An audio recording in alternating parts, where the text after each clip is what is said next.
ଜଗନ୍ନାଥ ଆପଣମାନଙ୍କୁ ପ୍ରଜ୍ୟୋତିଷୱାଲକୁ ସ୍ୱାଗତ। ଚୈତ୍ର ମାସ ଆମର ଆରମ୍ଭ ହୋଇଯାଇଛି ଆଉ ଚୈତ୍ର ମାସର ମେନ୍ ପୂଜା ହେଉଛି ମା ମଙ୍ଗଳାଙ୍କର ଓଷା।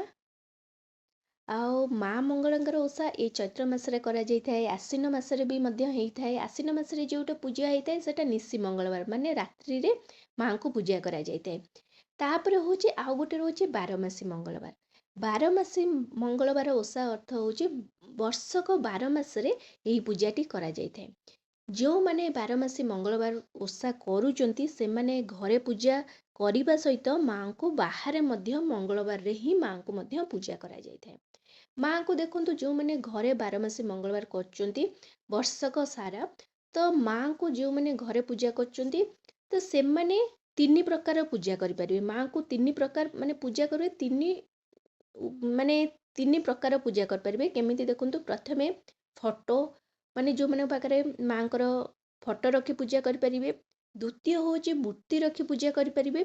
ତୃତୀୟ ହେଉଛି ଗୁଆ ରଖି ମଧ୍ୟ ପୂଜା କରିପାରିବେ।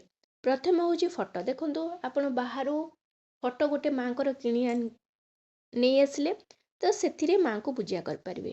ଯେଉଁମାନେ ମୂର୍ତ୍ତି ମାନେ ପିତ୍ତଳର ମୂର୍ତ୍ତି ଯେଉଁମାନେ କିଣୁଛନ୍ତି ତ ପିତ୍ତଳର ମୂର୍ତ୍ତିରେ ମଧ୍ୟ ମାଙ୍କୁ ପୂଜା କରିପାରିବେ। କିନ୍ତୁ ମୂର୍ତ୍ତିଟି ସବୁବେଳେ 6 ଫୁଟରୁ କମ୍ ଥିବ। ମିନିମମ୍ 5 ଫୁଟ ହେଲେ ମଧ୍ୟ, 5 ଫୁଟ 4 ଫୁଟ ହେଲେ ମଧ୍ୟ ଚଳିବ, କିନ୍ତୁ 6 ଫୁଟରୁ ଅଧିକ ମୂର୍ତ୍ତି ରଖି ଘରେ ପୂଜା କରାଯାଏ ନାହିଁ। ତେଣୁ ଆପଣ ମାନେ ବେଷ୍ଟ ହେବ 4 ଫୁଟ 5 ଫୁଟ କି 3 ଫୁଟର ଏତିକିର ମୂର୍ତ୍ତି ରଖି ଆପଣ ମାଙ୍କୁ ପୂଜା କରିପାରିବେ। ତୃତୀୟ ହେଉଛି, ଦେଖନ୍ତୁ ଆପଣଙ୍କ ପାଖରେ ଫଟୋ ନାହିଁ, ମୂର୍ତ୍ତି ନାହିଁ, ଆପଣ କ'ଣ କରିବେ?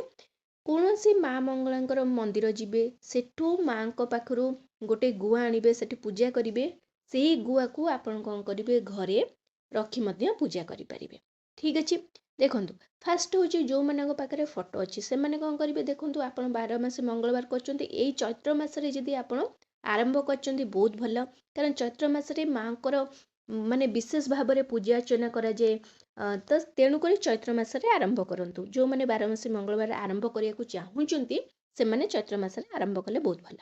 ତ ପ୍ରଥମେ କ'ଣ କରିବେ? ଫଟୋ ଆଣିଲେ, ଫଟୋରେ କ'ଣ କରିବେ? ଆପଣ ମଙ୍ଗଳବାର ଦିନ ପ୍ରଥମେ ଘରକୁ ଭଲ ଭାବରେ ପରିଷ୍କାର ପରିଚ୍ଛନ୍ନ କରିବେ, ଧୁଆପୋଛା କରିବେ। ସେଦିନ ବିନା ପିଆଜ ରସୁଣ ଖାଦ୍ୟ ଖାଇବେ।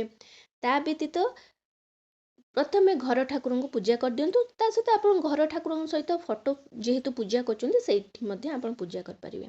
ଠିକ୍ ଅଛି। ତ ଫଟୋ ଯେଉଁମାନେ ମାନେ ଫଟୋ ଆକାରରେ ମାଙ୍କୁ ପୂଜା କରୁଛନ୍ତି ସେମାନେ କ'ଣ କରିବେ? ମାଙ୍କୁ ପ୍ରଥମେ ଗଙ୍ଗା ଜଳ ଟିକେ ଛିଞ୍ଚି ଦେବେ, ଜଳ ଟିକେ ଛିଞ୍ଚି ଦେବେ, ପଞ୍ଚାମୃତ ଛିଞ୍ଚି ଦେବେ। ତାପରେ ଆପଣ କ'ଣ କରିବେ? ଛିଞ୍ଚି ସାରିଲା ପରେ ମାଙ୍କୁ ଗୋଟେ ବସ୍ତ୍ର, ନାଲି ରଙ୍ଗର ଓଢ଼ଣୀ ହେଲା କି ନାଲି ରଙ୍ଗର କୌଣସି ବସ୍ତ୍ର ହେଲା, ମାଙ୍କୁ ଅର୍ପଣ କରିବେ। ମାଙ୍କୁ ଶଙ୍ଖା ସିନ୍ଦୁର ଅର୍ପଣ କଲେ, ଚନ୍ଦନ ଅର୍ପଣ କରିବେ। ତାପରେ ଫୁଲ, ଯେମିତି ଫୁଲ ଅର୍ପଣ କରିବେ। ତାପରେ ନୈବେଦ୍ୟ, ଦୀପ ଧୂପ, ପଞ୍ଚୋପଚାର ବିଧିରେ ଯେମିତି ପୂଜା କରିବା କଥା ପୂଜା କରିବେ। ଠିକ୍ ଅଛି। ଯେଉଁମାନେ ଗୁଆ ଆଣୁଛନ୍ତି, ଗୁଆ ଆଣିଲେ ଗୁଆକୁ ଗୋଟେ ଖଟୁଳି କି ଗୋଟେ ପିଢ଼ା ଉପରେ ତଳେ ଗୋଟେ ଆସ୍ଥାନ ଦେବେ, ନାଲି ରଙ୍ଗର କପଡ଼ା ଦେବେ। ତାପରେ ଗୁଆକୁ ରଖିବେ। ଗୁଆକୁ ହଳଦୀ ପାଣିରେ ପ୍ରଥମେ ଟିକେ ଯେଉଁ ମଙ୍ଗଳବାର ଆରମ୍ଭ କରିବେ ପୂଜା କରିବା ତ ହଳଦୀ ପାଣିରେ ଟିକେ ଧୋଇଦେବେ। ହଳଦୀ ପାଣିରେ ତାଙ୍କୁ ସ୍ନାନ କରାଇଦେବେ। ତାପରେ ପଞ୍ଚାମୃତରେ ସ୍ନାନ କରିଦେବେ।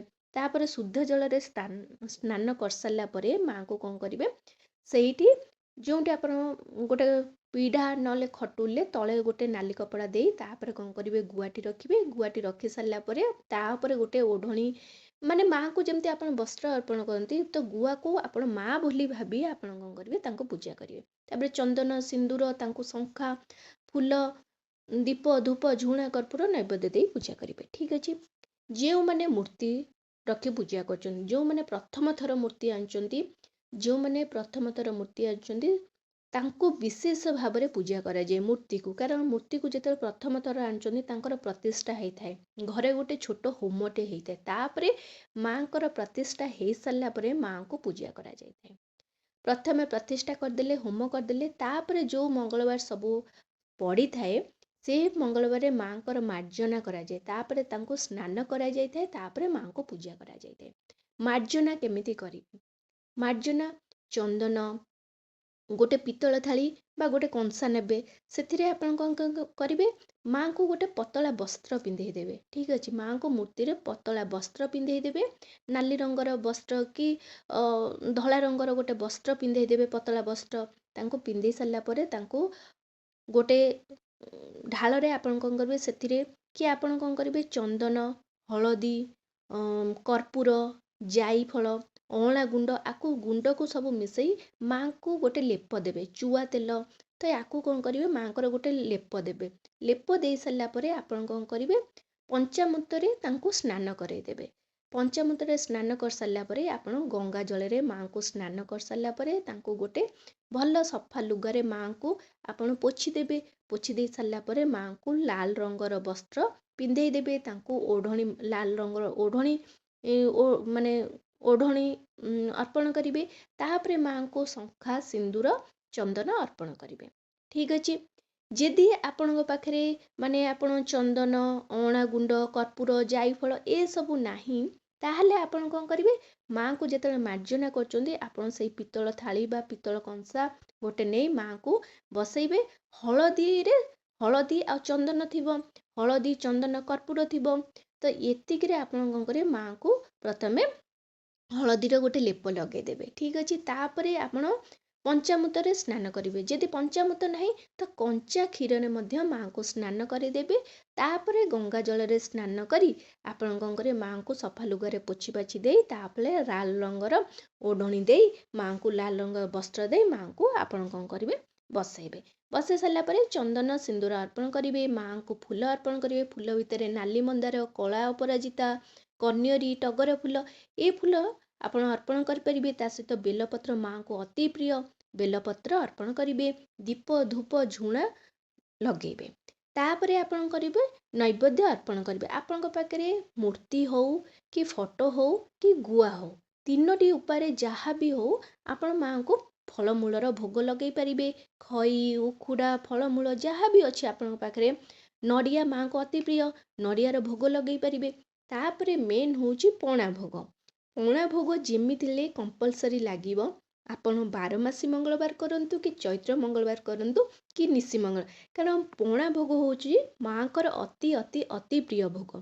ତ ପ୍ରିୟ ଭୋଗରେ ଆପଣ କ'ଣ କରିବେ, କିଛି ନ ପକେଇଲେ ମଧ୍ୟ ସିମ୍ପୁଲ ଉପରେ ପଣା ଭୋଗ ଆପଣ ବର୍ଷକ 12 ମାସ କରିପାରିବେ।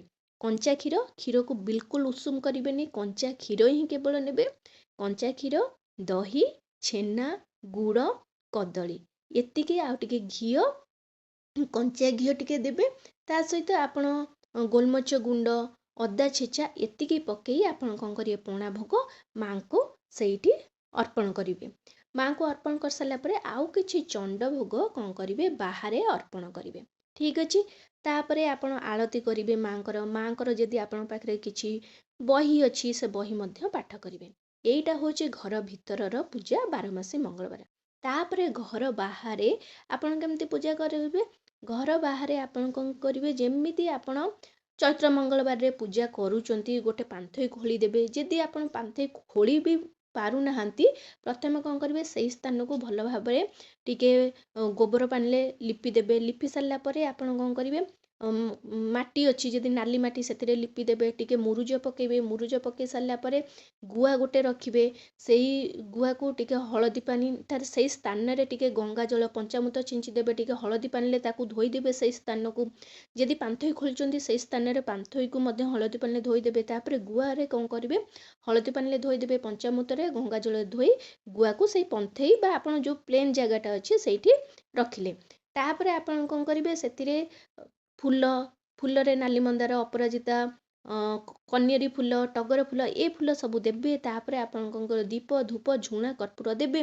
ତାପରେ ପଣା ଭୋଗ କେବଳ ସେଠି, ବର୍ଷକ ଯେଉଁମାନେ ବାରମାସୀ ମଙ୍ଗଳବାର କରୁଛନ୍ତି ଅଲଗା କିଛି ନ ଭୋଗ ଲଗେଇଲେ ଚଳିବ, କେବଳ ପଣା ଭୋଗ ସେଇଠି ଦେବେ। ଦେଇ ସାରିଲା ପରେ ମାଆଙ୍କର ଆପଣଙ୍କର ଦୁଃଖ ଜଣେଇବେ। ତାପରେ ଆପଣ କ'ଣ କରିବେ, କିଛି ସମୟ ପରେ ସେ ଗୁଆକୁ ଆଣି ଆପଣଙ୍କ ଘରେ ରଖିବେ। ଏହିପରି ଘର ବାହାରେ ମଧ୍ୟ ଆପଣ ପୂଜା କରିବେ ବାରମାସୀ ମଙ୍ଗଳବାର। ଠିକ୍ ଅଛି। ଆଉ ଗୋଟେ ହେଉଛି, ଆପଣ ଭାବୁଥିବେ ଆମେ ମୂର୍ତ୍ତି ରଖି, ଯେଉଁମାନେ ମୂର୍ତ୍ତି ରଖି ପୂଜା କରୁଛନ୍ତି ତ ସେମାନେ କମ୍ପଲସରି କି ମଙ୍ଗଳବାର ଦିନ ଯିଏ ଅରୁଆ ଅନ୍ନ ଭୋଗ କରିବାର। ଦେଖନ୍ତୁ ଆପଣଙ୍କର ଯଦି ଖୁସି ହେଉଛି, ଆପଣଙ୍କ ପାଖରେ ସମୟ ରହୁଛି, ତାହେଲେ ଆପଣ ଅରୁଆ ଅନ୍ନ ଶଙ୍କୁଡ଼ି ଭୋଗ ଆପଣ ଲଗେଇ ପାରିବେ। ସେମିତି କିଛି କମ୍ପଲସରି ନାହିଁ ଯେ ଆପଣ ମୂର୍ତ୍ତି ରଖି ପୂଜା କରୁଛନ୍ତି, ଅର୍ଥ ହେଉଛି ଅରୁଆ ଅନ୍ନ କି ଖିଚୁଡ଼ି ଭୋଗ କରିବାର, ସେମିତି କିଛି କମ୍ପଲସରି ନାହିଁ। ଆପଣଙ୍କୁ ଯଦି ସୁବିଧା ହେଉଛି, ଆପଣଙ୍କୁ ଯଦି ମନ ଟିକେ କରୁଛି ମାଆଙ୍କୁ ଅନ୍ନଭୋଗ ଲଗାଇବା ପାଇଁ, ତାହେଲେ ଅନ୍ନଭୋଗ ଲଗାନ୍ତୁ, ନହେଲେ ନ ଲଗାଇଲେ ମଧ୍ୟ ଚଳିବ। କିନ୍ତୁ ଆପଣଙ୍କୁ ପଣା ଭୋଗ କମ୍ପଲସରି ଭାବରେ ବର୍ଷକ 12 ମାସ ମଙ୍ଗଳବାର ଦିନ ଆପଣ ଲଗାଇବେ। ଘର ଭିତରେ ଲଗାଇବେ, ମାଆଙ୍କୁ ଭୋଗ ଲଗାଇବେ, ଘର ବାହାରେ ମଧ୍ୟ ବର୍ଷକ 12 ମାସ ଭୋଗ ଲଗାଇବେ। ଆଶା କରୁଛି ଭିଡ଼ିଓଟି ଆପଣମାନଙ୍କୁ ସମସ୍ତଙ୍କୁ ପସନ୍ଦ ଆସିଥିବ। ଯଦି ଆସିଛି, ଏଇ ଚ୍ୟାନେଲକୁ ଜଲ୍ଦି କରି ଲାଇକ୍, ସେୟାର, ସବସ୍କ୍ରାଇବ୍ କରିଦିଅନ୍ତୁ। ନମସ୍କାର।